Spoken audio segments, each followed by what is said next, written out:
Hey guys, what's going on? Let me just make sure. Yep, okay, microphone's on. Y'all can hear me.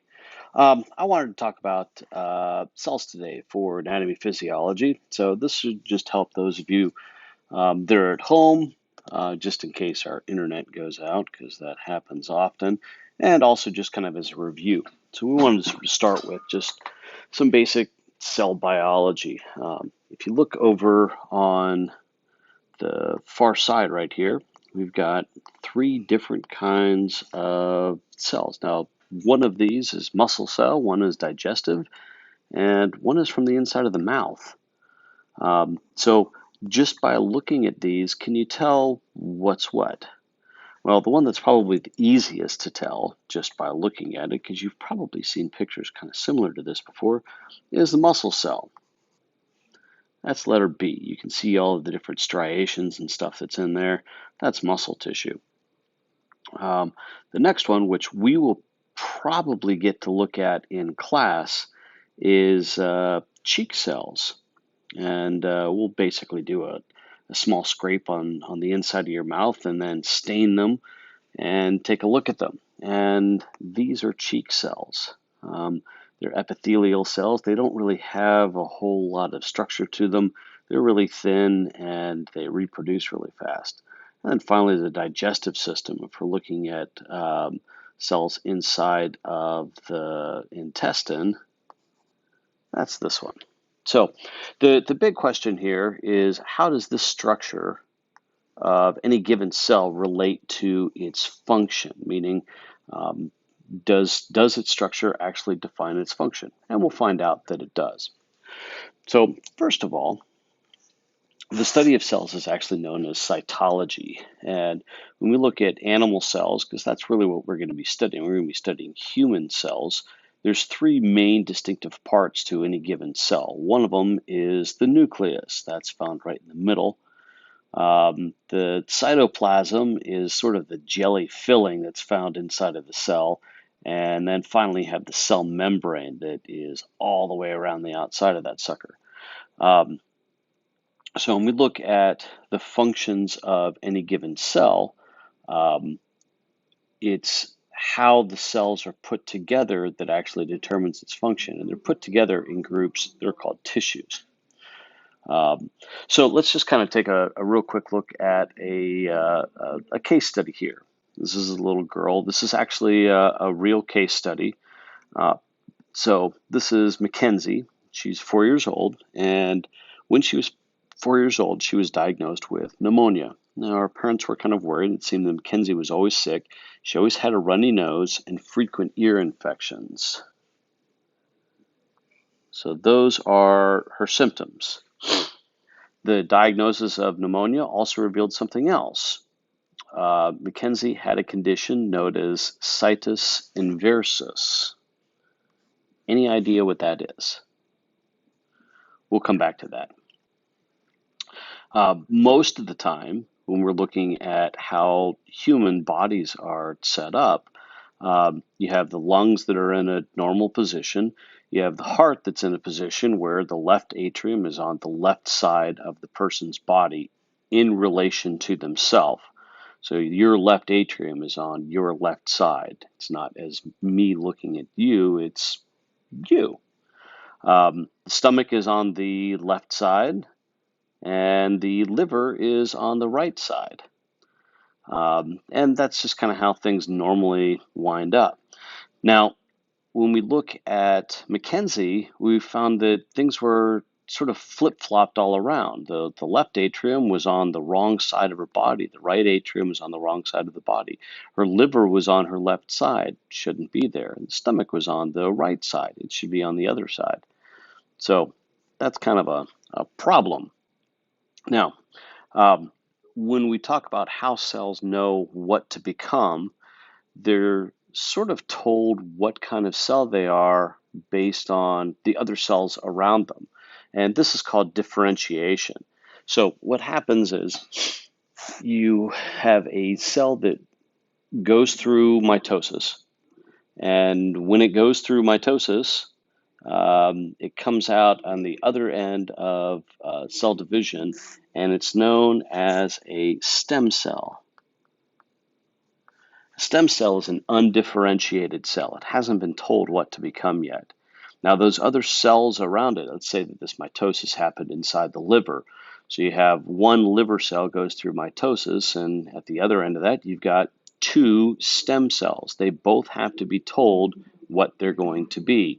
And that's differentiation. The other cells around them tell them you're liver cells. So now what they're able to do is they're able to turn on and turn off different genes that they're going to need or not need, and they can start carrying out the functions of a liver. All right, when we look at the outside membrane of cells, they have this thing. Let's see, what do we go? Sorry, just wanted to move forward. So we've got a phospholipid bilayer on. Let's zoom in here. On the outside, let's go even smaller. There we go. All of these little guys out here, these are all phosphates. And phosphates have a negative charge, which means they're attracted to the water that's on the inside and outside of the cell. Now, right in the middle are lipids. And those lipids are hydrophobic. They're not charged. They're repelled by water. So you guys all remember this from general biology. Phosphates get attracted to the water towards the outside, lipids get pushed to the inside, and it creates this membrane. Now, moving across this, sometimes we have these things that are called protein channels, and that allows material to actually move into and out of a given cell. Sometimes attached to the outside of a protein is a carbohydrate. This creates something called a glycoprotein, and those glycoproteins are identification markers. They also will allow different protein channels to be opened or closed. So those protein channels aren't always open. Sometimes you sort of need the right key to get in and out of a cell. We say that that means that it's selectively permeable, that some stuff can get in and some stuff can get out. So we talked a little bit about this before, where we have a glycoprotein on the outside of the cell. And sorry, let me do this.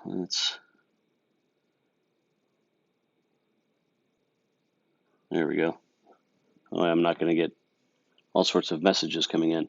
So we've got this glycoprotein on the outside of a cell, and this particular glycoprotein is one that is an insulin receptor. Okay, so what the heck does that mean? Well, when the blood sugar gets too high, the body will release insulin. And that insulin actually will bond to this glycoprotein on the outside of the cell, and that creates a conformational change in something that's called the GLUT4 protein. And so what happens here is that moves, there we go, this moves to the outside of the cell membrane, and it will bond with the cell membrane, and it opens up a protein channel, and it lets glucose or sugar into the cell. So different things on the cell membrane have different functions. Now, if we go back to Mackenzie's history, she had, we'll call them sniffles. She had, runny nose, cough, sneezing, ear infections. And one of the things that the doctors wanted to do was to rule out a disease called cystic fibrosis.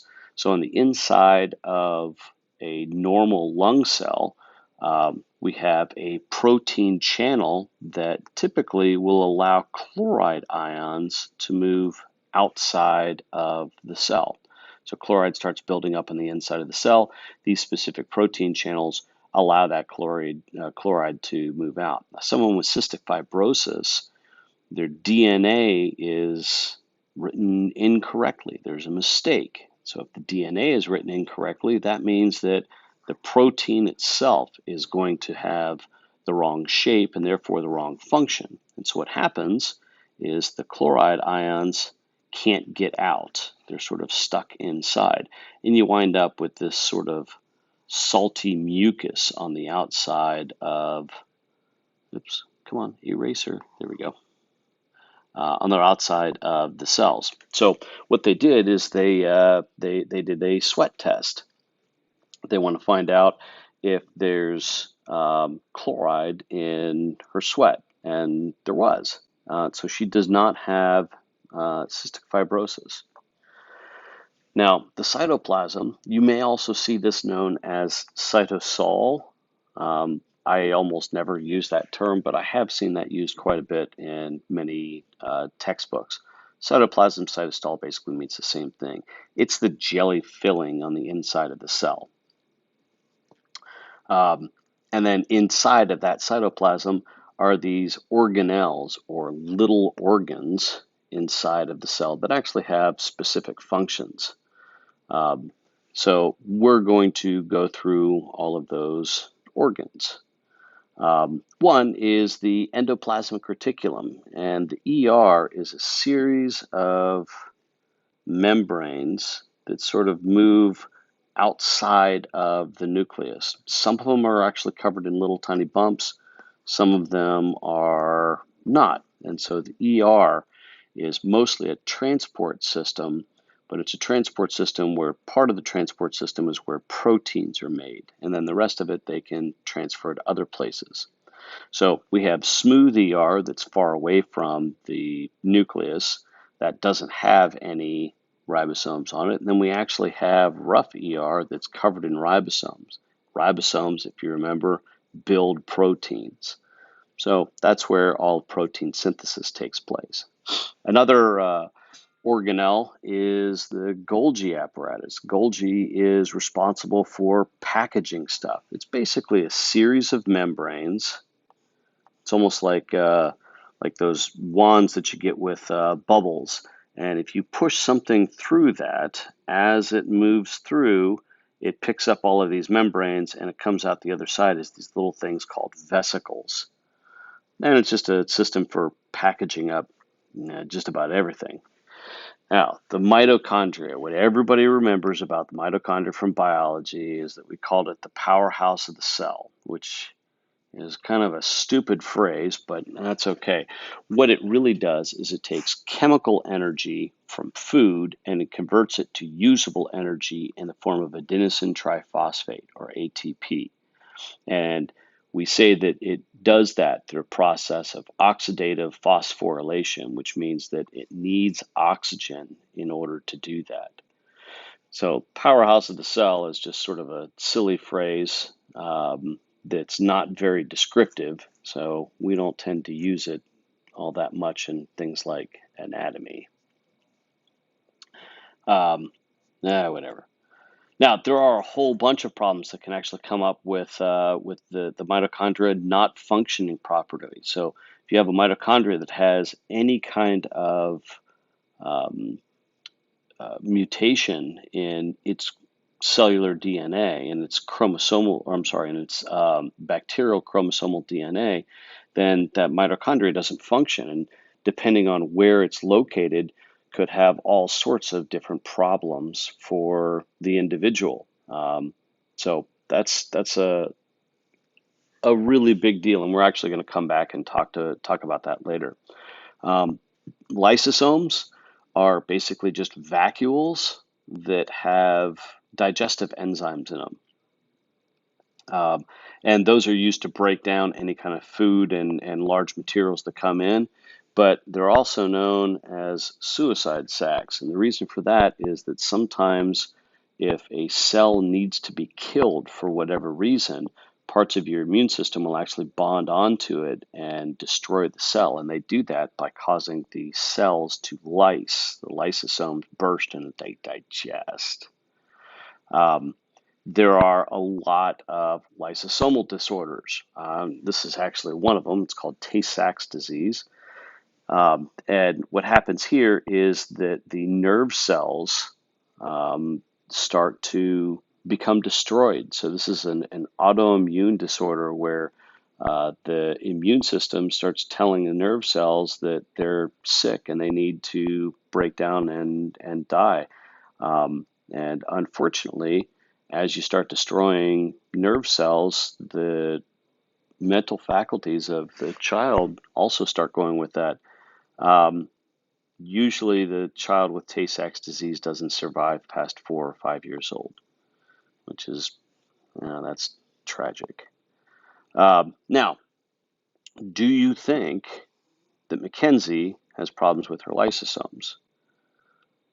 Probably not. She just seemed to have some respiratory problems and her organs were flopped over, and that doesn't really seem to have a lot to do with that.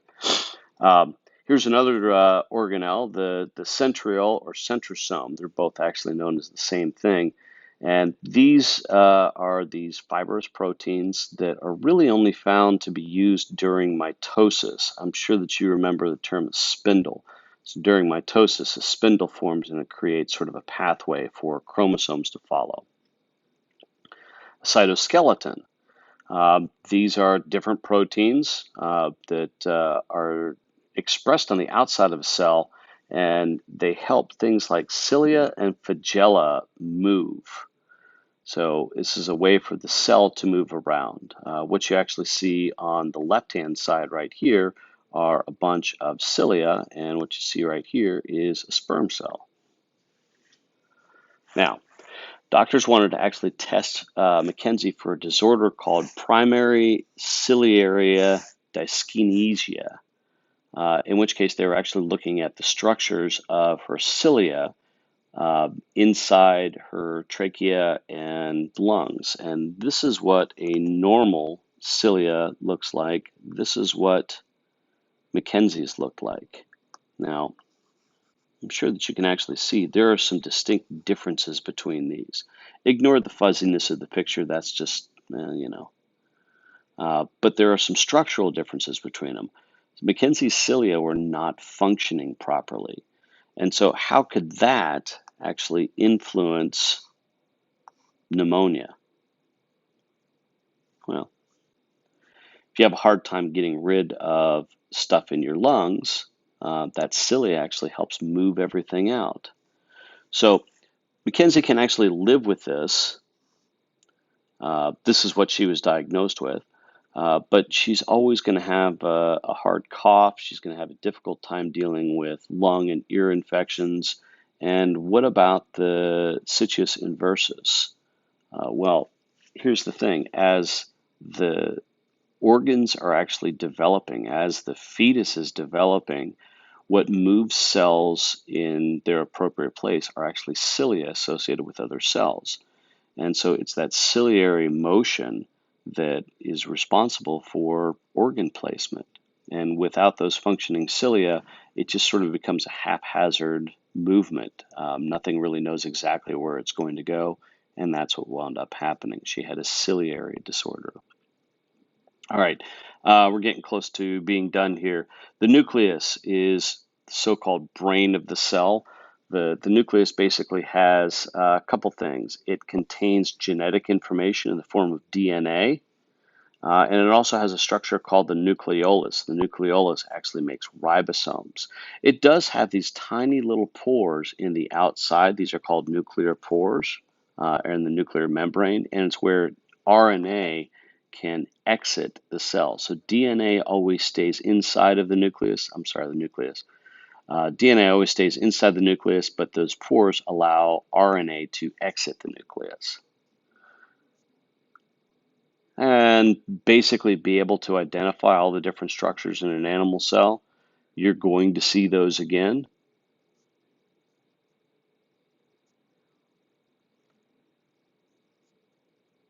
And that's it. We're going to stop for right there.